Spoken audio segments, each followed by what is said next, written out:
오늘의 두 번째 초청 강연을 시작합니다. 이제 세월이 가서 나도 뚱뚱해졌지요. 지금 굉장히 차가 밀려요. 아마 회장님이 오시기까지는 기대하는 시간 10분보다도 더 늦을 것 같아서 지금 제가 먼저 하게 된 것을 여러분 이야기를 해 주십시오. 제가 초청장을 묶어보니까 대단히 긴 취지문이 있었습니다. 하루에도 이런 안내문, 공문이 참 많이 와요. 그런데 여러분이 보내주신 이 내용은 제가 아주 자세히 읽어봤습니다. 무엇이길래 이렇게 많이 이랬을까 하는 생각을 해봤는데 오늘이 그냥 모이신 게 아니고 창립 총회시네요. 그리고 우리가 이제 흔히 어른들이 말씀하시기를 사람은 오복을 갖춰야 된다 그런데 제일 거기에 중요한 게 뭐예요? 이잖아요. 그래서 이건 조금 여담이지만은 아나운서의 자격 시험 조건이 있습니다. 치어를 먼저 봐요. 이가 이렇게 덧니가 났다든가 또는 옥니라든가 요새 왕 회장 모두 모사를 하잖아요.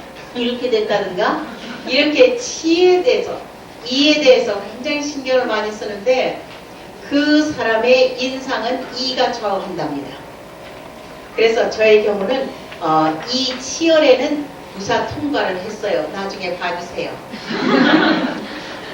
오늘 우선 이렇게 남영옥 회장님, 위원장님 비롯해서 여러분이 창립총회를 하신 것을 이를 가진 사람의 한 사람으로서 축하의 말씀을 드리고 앞으로 이 모임이 우리 온 국민에게 구강위생에 많은 도움이 되실 것을 바라겠습니다.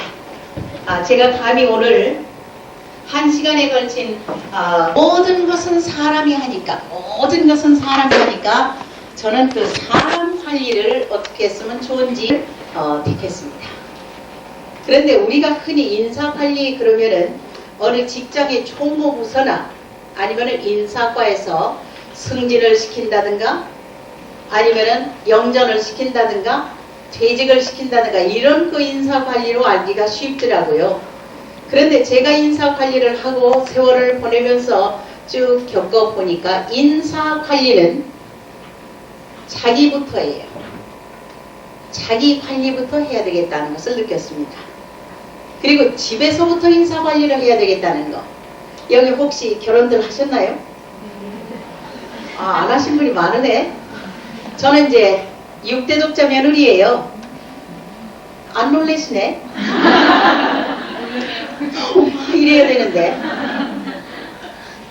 그래서 집에를 딱 가보니까 역시 고부지간의 관리, 부부지간의 관리, 부모와 자식의 관리 모든 게 인사관리더라고요. 그리고 더군다나 여러분이나 저라는 양립을 하고 있지 않습니까? 쉽게 얘기하면 맞벌이 부부에 속하지 않습니까? 결혼하신 분은.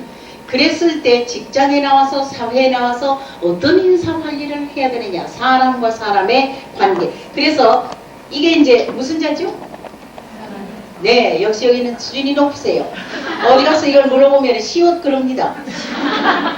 시옷도 되긴 돼요. 그런데 이 사람 임자를 한번 우리 풀이해 보십시다. 이쪽에 작대기를 딱 건 것은 나 자신을 얘기하는 겁니다. 나 자신. 그러니까 이 세상에 내가 없으면 아무것도 안 돼요. 아무것도 안 돼요. 그래서 자기 관리가 제일 중요하다는 것을 저는 이 자리에서 발표드리고 싶고 그 다음에 내가 이 손에서 이쪽에 하나 작대기는 무엇이냐 하고 물으면은 상대입니다. 언제든지 사람은 상대가 있기 마련이잖아요. 집에 가도 상대가 있고 상대가 없는 것은 무덤이 올시다. 그랬을 때 나와 상대 이거를 더 폭을 넓게 하여 보면은 자기 직장도 돼요. 나와 직장 더 넓게 하면 나와 내 나라. 그래서 여기에 둘이 아니라는 사실 자타불이 이렇게 여기 결혼하신 분은 집에 가서 이것을 반드시 상대에게 복습해 주세요. 결혼하시면 잠깐 손 들어 보실래요? 근데 망설이는 분도 있는데 결혼해. 엄마 이래야 되는데 그러면 여기서 나와 상대, 제일 가까운 상대는 누구세요? 지금 손 드신 분. 그죠? 근데 아까 손 들 때는 많던데 왜 남편 얘기를 그렇게 하기 싫어할까? 여러분, 남편은 얼마나 참 고귀하고 좋은지 모르잖아요. 설레야 되는 거 아닐까? 아, 남편이지요. 뭐 이래야 되는 거 아닐까? 그런데 지금 소리를 들으면 남편. 어이, 그 인간. 뭐 이렇게 들리냐? 이럴 수가 있을까? 어쨌든. 그래서 오늘 가셔가지고 대화를 만드세요. 여보, 차타 불이랍디다. 이렇게. 그래서 이것을 분명하게 하지 않으면 상대가 잘 이해를 못 하더랍니다. 지금 뭐라 그랬어? 이러더래. 차타불이. 신토불이 잘못 들은 거 아니야? 신토불이는 하도 알려져 있지요. 나와 상대는 언제든지 둘이 아니라는 사실을 우리가 이 사람 인자에서 생각을 하면서 그 다음 진행을 하겠습니다. 자, 그러면은 서로 의지하고 서로 받치면서 살아갑니다. 여러분은 일종의 이제 의학이잖아요. 의학계에 속하잖아요. 그죠? 그랬을 때 제가 감히 여러분은 뭐 의학계에 모두 계신데 뭐 어쩌고저쩌고 할 수가 없는데 이건 나의 공부니까요. 내가 공부하는 걸 발표하니까 이해를 하고 들어주세요. 그랬을 때 사는 것을 여러분 이렇게 보면은 사람이 어떻게 사는 게 제일 끝까지 사는지 아세요? 사람이 사는 것은요 간단해요. 숨 내쉬고 내뱉고 하는 사이래요. 호흡지간이다. 아무리 자기가 영웅 허구리고 뭐 가쁘고 미인이고 해도 숨 딱 끊어지면 끝난대요. 그러니까 우리는 정말 고마움을 잊어버리고 사는 거지. 그잖아요. 오늘 비가 오니까 그 자라 등처럼 돼 있던 농촌에서 얼마나 이 비를 먹고 싶겠어요. 정말 하늘에다 대고 입을 벌리고 있지 않을까. 참 고마운 거예요. 그러듯이 우리는 숨을 내쉬고 내뱉고 하고 살고 있는 이 고마움을 느끼면서 그럼 느끼고만 있으면 되느냐? 그것을 베풀어야 되는 거지. 여러분하고 저하고는 공통점이 있네요.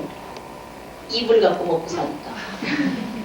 근데 여러분은 이제 건강을 살리면서 하고 저는 이제 말을 하고 살고. 그런데 이렇게 호흡지간의 삶을 어떻게 살아야 멋있게 살까요? 하는 이 얘기. 멋있게 삽시다.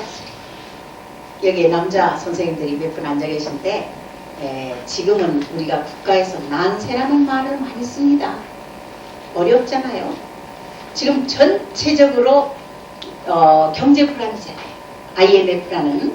그랬을 때 이럴 때일수록 온 누리의 여자들이 더 멋있어야 되지 않겠느냐 하는 얘기를 드리고 싶어요. 그럼 어떻게 해야 멋있게 사느냐? 여러분 멋있게 산다 이랬더니 어떤 분은 그래요. 돈만 줘봐 얼마든지 멋있게 살지. 근데 여러분 보세요. 돈이라고 하는 것은 보물이 아니에요. 그거를 계속 맷대고 남겨서 줄 수가 없는 것이 돈이에요. 그럼 돈이란 뭐냐? 정의를 내려봅시다. 돈이란 내가 가지고 있는 만큼에서 물건을 가져올 때 교환하는 도구랍니다. 그러니까 그 돈이라고 하는 것이 여러분 불로소득 이런 소리 하잖아요. 어디서 거저 들어오는 거에는 반드시 재앙이 따른답니다. 선진국하고 후진국의 차이. 외국에서는요 재벌이 되면은 자기가 그 돈을 탁 나라를 위해서 일을 해요. 공원을 막 멋있게 만든다든가 무슨 재단을 만든다든가 록펠라 재단, 카네기 홀 무슨 이런 게 참 외국에는 많잖아요. 우리나라는 무슨 내용인지 그런 게 없대요. 그냥 자꾸 긁어 모으려고 하는 거. 이게 차이랍니다.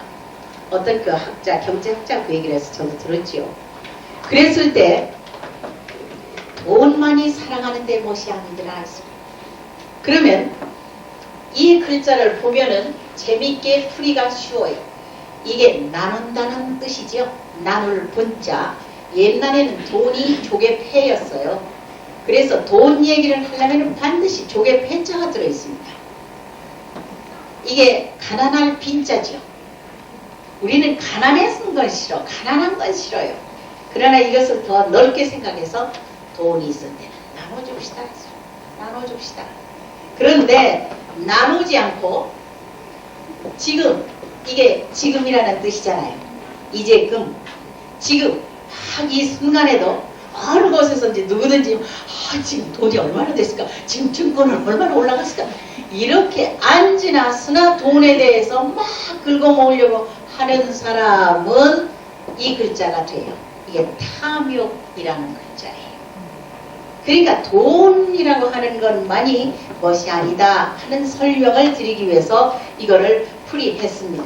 그러면 강원장이 그렇게 멋있게 사는데 돈도 아니다 한다면 무엇이 멋있게 사는 것이요? 우리는 생활이라는 단어를 씁니다. 생활. 바로 이거예요. 바로 이거라니까요. 그래서 여기다가 에너지를 넣어줍시다. 기. 요새 보니까 뭐 기라는 이 얘기가 많대. 근데 저는 이미 40년 전에 이 기를 가지고 나왔었습니다. 그랬을 때 생기 있어야 된다는 거, 활기 있어야 된다. 그 중에 여자가 더 활기 있으세요. 직장에서도 그렇고 가정에서도 그렇고. 그래서 여러분은 우선 의학계에 계시니까 괴로운 사람을 다 도와주시는 거잖아요. 그랬을 때 여러분이 기가 약해 보세요. 여러분이 활기가 없어 보세요. 그야말로 치료받으러 온 사람들이 병을 더 얻어가잖아요. 어디가 아파요? 아이고. 됐어요. 엄마, 금방 치료하면 좋겠네요. 이래야 그 사람이 화는 난 거예요. 그랬을 때 이 기라고 하는 게 어디에서 나오느냐, 뭐 이 나이에 뭐 기가 있겠어요 하는 사람도 있는데 절대 이것은 나이하고 관계없더라고요. 자, 기는 학문도 아니고 젊음도 아니고 그 사람의 마음에서 나온답니다. 이 소리. 여러분 마음을 본 적이 있나요? 마음을 본 적이 있습니까?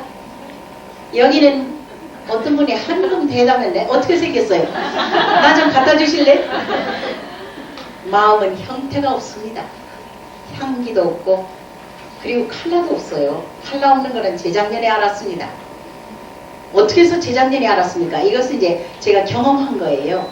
남편하고 텔레비전 뉴스를 보고 있는데 갑자기 유명한 교수가 30여 년 동안 지하공작 활동을 했다 그래서 사건이 생겨서 이제 끌려가는 건데 그 뉴스를 보고 제가 쇼크를 받은 거예요. 왜 저 교수가 저렇게 됐어? 막 이러니까 남편이 왜 그래? 저 30년 지하공작 했댔잖아. 뭐 이러더라고요. 근데 왜 내가 그 뉴스를 보고 쇼크를 받았느냐? 그분하고 저하고 대단히 큰 그 심사가 있어요. 상금도 어마어마하게 많은 그거를 몇 년 같이 했어요. 언제든지 제 옆에 앉았어요. 왜 제 옆에 앉았겠습니까? 가나다 순으로 왔는데 그분이 고영복 교수예요. 유명한 선생이잖아요. 그러니까 가나다 순이니까 언제든지 강가 다음에 오가예요. 여기는 어느 순서로 와주셨습니까? 그런데도 한쪽에서 몰랐어요. 30년 동안이나 정말 빨갱이 공작을 했대는데 이제는 빨갱이라는 단어도 점점 생각을 달리해야 되는 거 아니겠습니까? 어쨌든 그러니까 내가 쇼크를 받은 거예요. 그래서 그 사람 마음속에는 모르게 지하 공작을 할 때는 딴 생각이 있었을 텐데 빨간색이라는 건 요만큼도 찾아볼 필요 없었어요. 그래서 아하, 마음은 칼라도 없는 것이구나 하나 더 붙였고, 그랬을 때 제 연구 발표로는 마음은 보는 방법이 있습니다. 제가 마음의 시리즈를 80개 가지고 있어요. 80개. 그러니까 최불암 시리즈하고는 격이 다르지. 그 중에 이제 시간이 없으니까 여러분 수준도 높고 그러니까 요점만 얘기를 할게요. 마음을 보는 방법은 빛에 의해서 보여집니다. 빛에 의해서. 그러면 이 빛이라고 하는 것은 토달겠습니다. 틀렸으면 지적해 주세요. 여기 수준이 높으니까 금방 아시겠지. 광채. 뭐가 틀렸습니까? 네, 점이 하나